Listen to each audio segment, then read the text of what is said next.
Paleo Runner podcast is devoted to finding better ways to live, run, train, and eat. I'm your host, Aaron Olson. You can find more information by going to paleorunner.org. If you enjoy the show, please go to iTunes and leave a review. Search for Paleo Runner in iTunes and click ratings and reviews. You can also follow me on facebook.com/runpaleo or on Twitter @runpaleo. I wanted to take a minute to let you know about a product I've been using called 3Fuel. 3Fuel is a sports drink that gives you fat, protein, and carbohydrates to use as a fuel source. Unlike sugary sports drinks, 3Fuel gets absorbed slowly into your bloodstream to give you sustained energy throughout your workout. If you'd like to give it a try, you can get 10% off by using the coupon code 3FOLSON. Go to paleorunner.org and click 3Fuel at the top of the page. If you're listening through the podcast app on iPhone, click the link displayed on the app right now.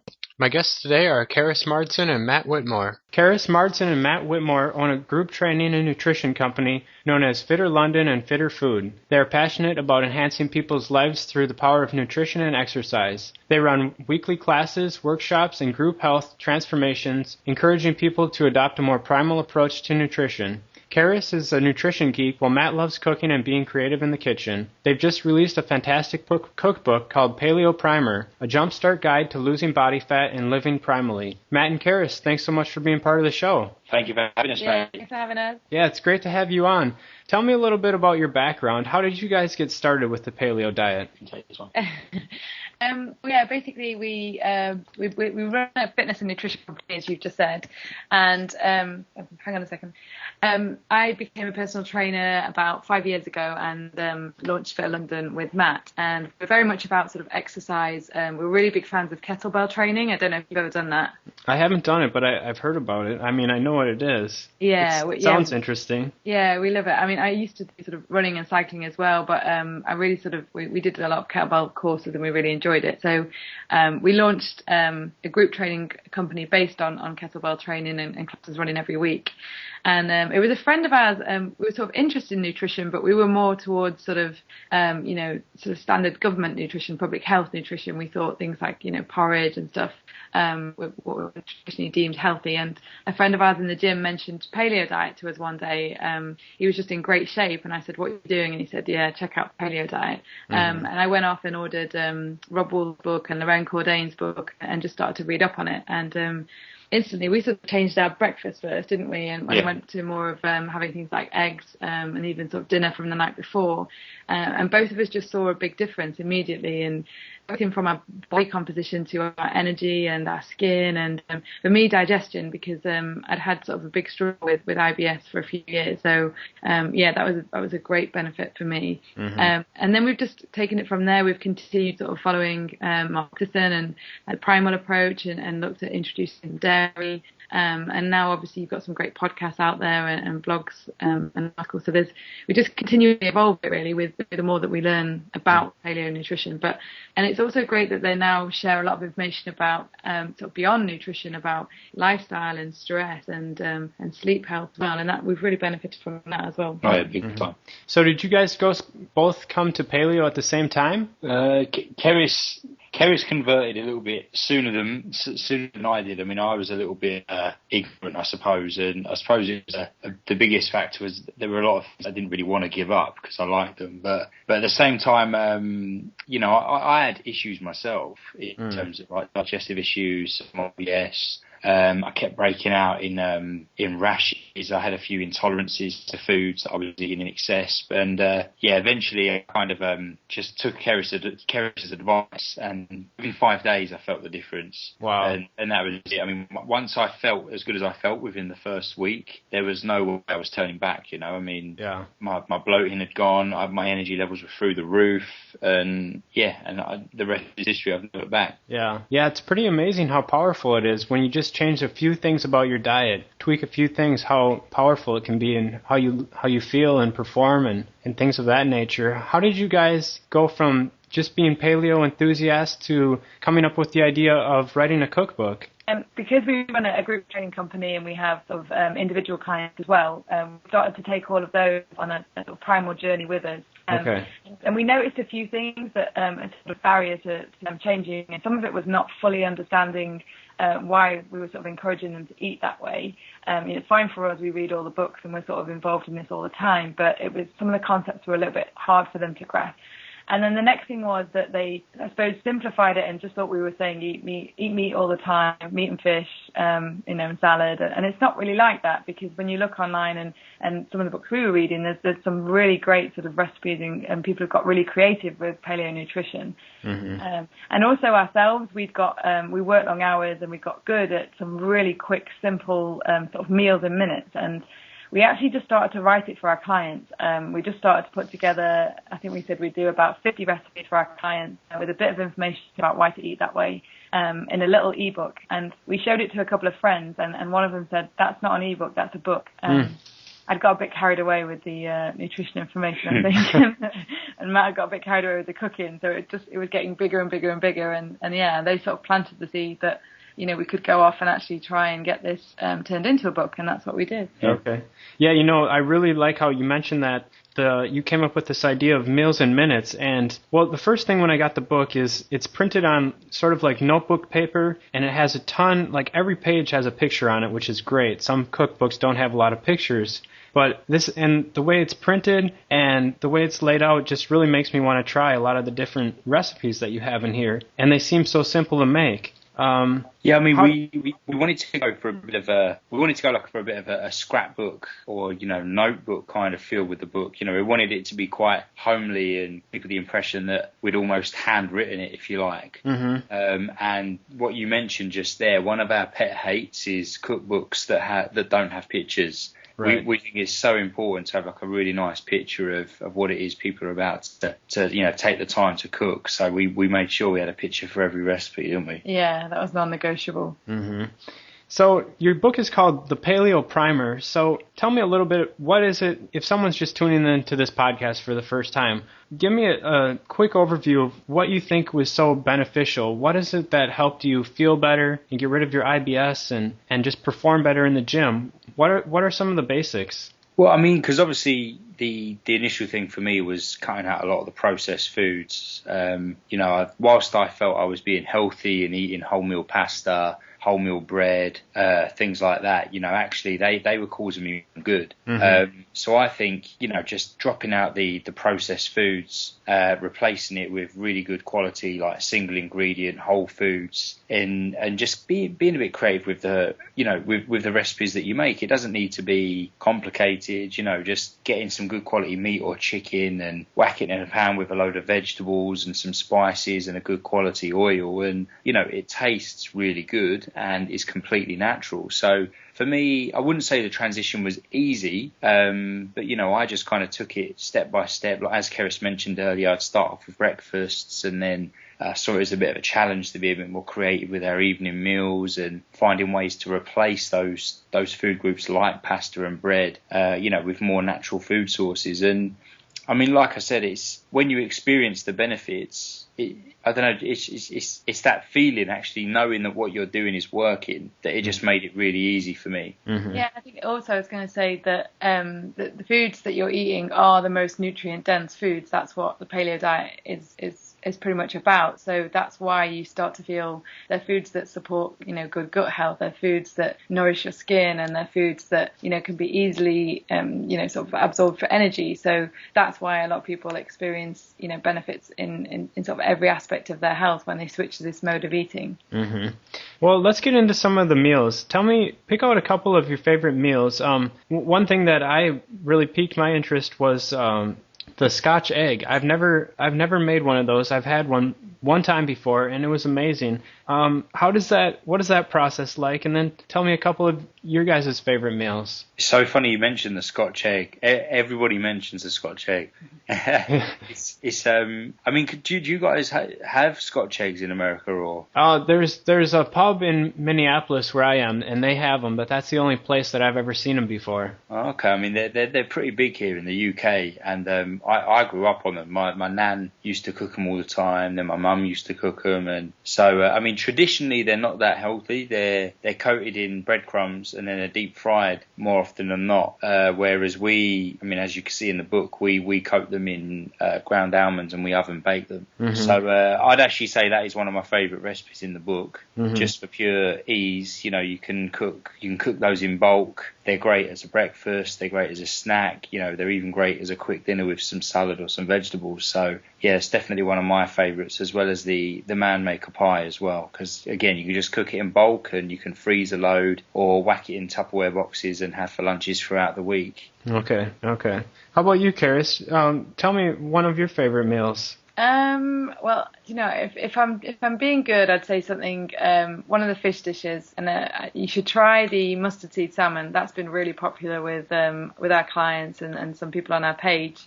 But if I'm being honest, then it's going to be something from Cheats of Champions. So probably chocolate macadamias, or any of the brownie or the cake recipes, or the chestnut brownies. You have to give them a try. They're really good. Okay. Yeah, I love that chapter, how you entitled it Cheats of Champions.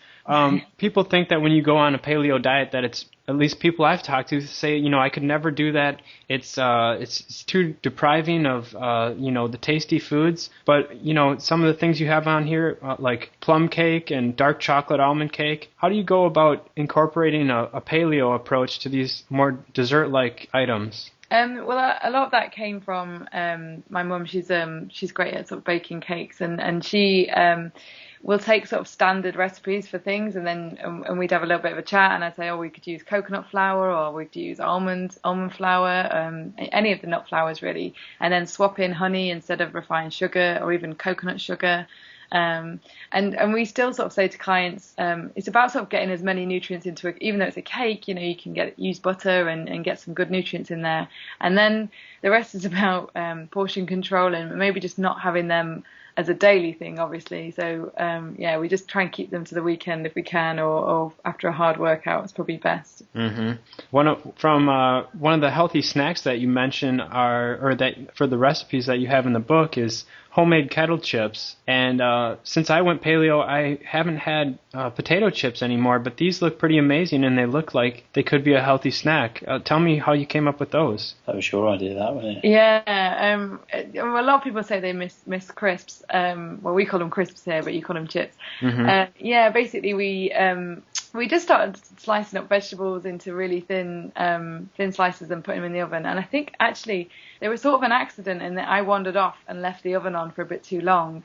And when I came back, they'd gone like crisps. So we were quite happy with that, weren't we? And so, they definitely they look like kettle chips. We'll definitely put those in. Mm-hmm. The key is to cook them on a really low heat for quite a long time and get them a little bit crispy. Mm.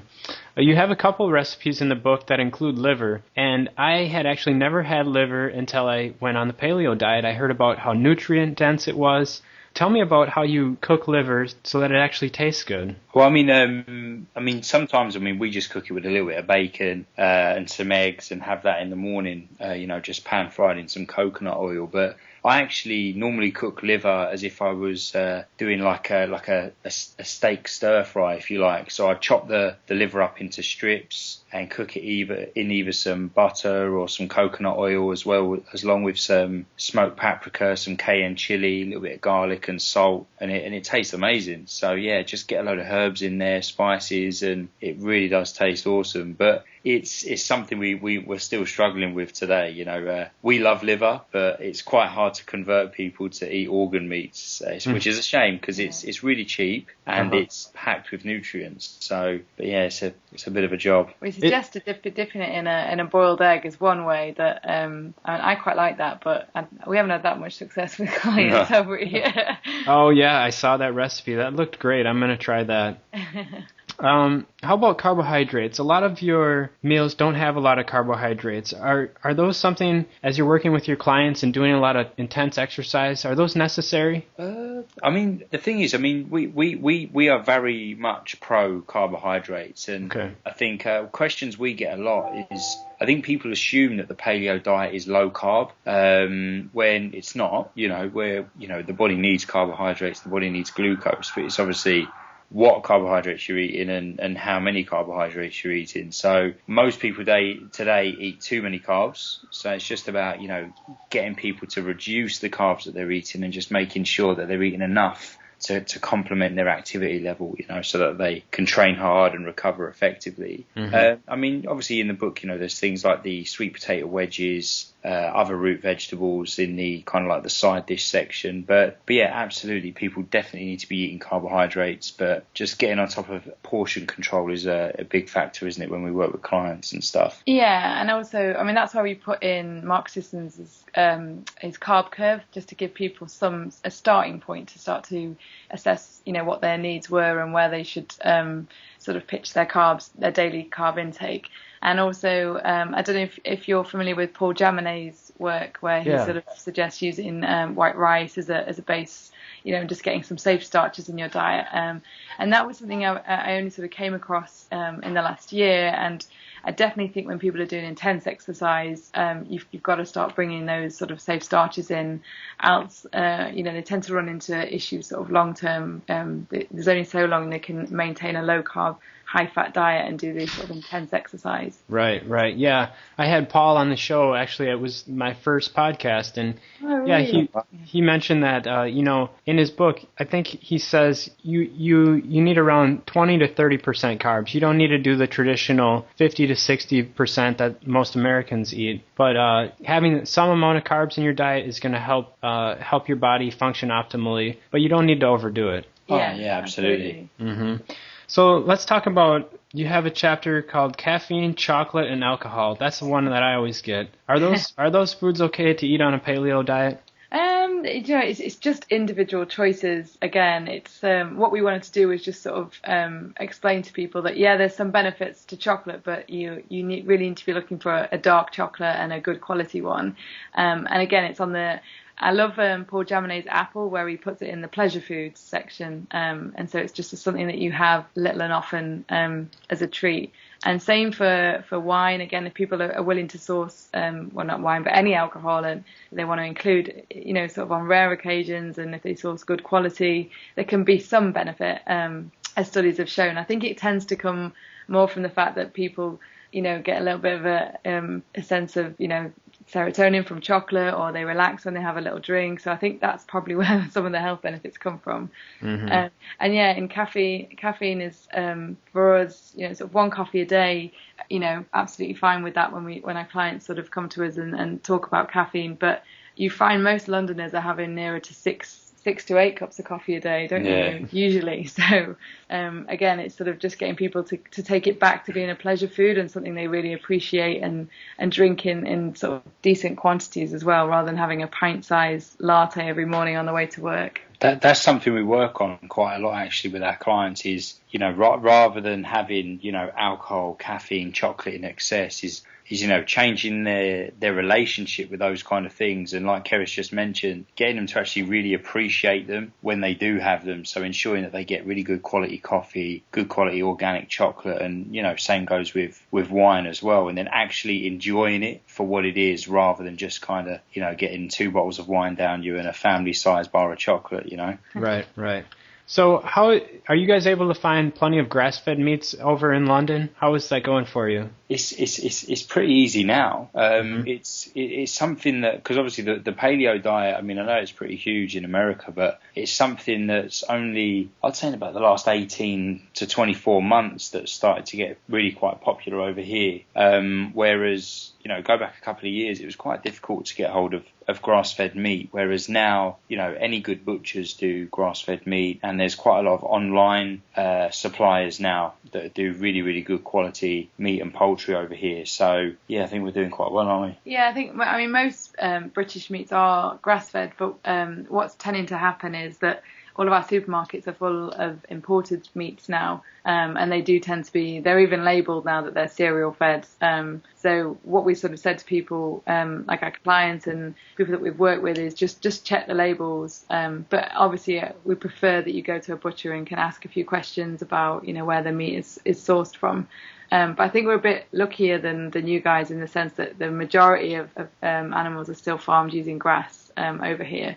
I'd imagine that's going to change soon, but... Mm-hmm. So what are some of the challenges that you guys face when you're working with your clients, both with, weight training and exercise and moving to a more primal diet? Are there some things that can trip people up? I'd say one of the biggest problems I encounter with clients is when they're kind of like faced with social situations. You know, if they're out for a work drinks or dinner or just out with friends generally who aren't on a paleo diet, that's when they tend to struggle. You know, if everybody else around them is drinking and eating bread or whatever else they want to eat, and you know they do struggle in those situations, which I totally get. I mean, you know, I've been in that position before, and it is difficult. But at the same time, you know, there are ways of getting around that, and you know, we certainly don't expect people to stop socialising, you know, because that'd be pretty boring. But yeah, I'd say that was the biggest problem that I'd face. Do you agree? Yeah, and I think the other thing is, I mean, lifestyles generally in London just tend to be a bit, they're just quite full on. And so the hours that people work, you know, are quite excessive, and offices themselves just usually are sort of a breeding ground for being a bit unhealthy in terms of the food that they offer and the drinks and the canteens, all the refreshments and vending machines.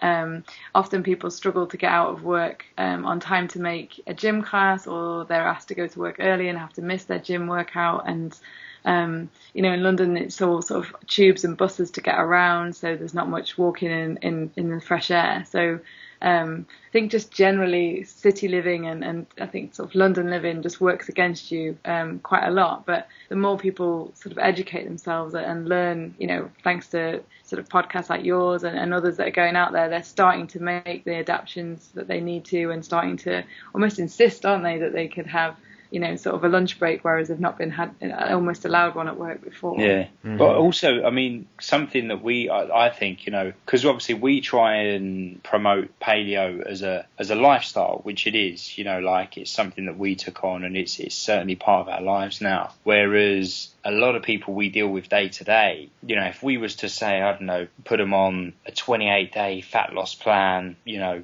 that was going to get them absolutely shredded, you know, chances are they'd commit to those 28 days, no problem. Yet when you kind of give the impression that, you know, they need to make these changes for the rest of their lives, I think people find that a little bit daunting. Because I think that they do think the paleo diet is bland, it is boring, and they're going to miss out on all these amazing foods. So I think that's another challenge as well, is kind of actually getting people to make the changes for life, you know, rather than a temporary fix before a holiday or whatever it may be. So do you guys, I know Mark Sisson talks about the 80-20 rule. Is that something that you guys use with your clients? Yeah, I mean, we sort of treat each client individually, and it depends. If they're trying to heal some digestive issues or you know, some skin problems, then we tend to recommend sort of maybe a stricter version of the diet. And if there's, you know, anything like autoimmune issues going on as well, and then when their symptoms subside a little bit, then they can look at sort of reintroducing some things. But I think because we've managed to write the book and show them some really creative ways to eat healthily, most people don't even need to cheat, do they? I wouldn't say, you know, at the weekends they're quite happy just having, you know, the sort of paleo comfort foods or the Cheats of Champions and our version of a pizza instead of getting takeaway. Right. Yeah, especially when you've got something like Matt's Mighty Scotch Egg. You really don't need to cheat. Exactly.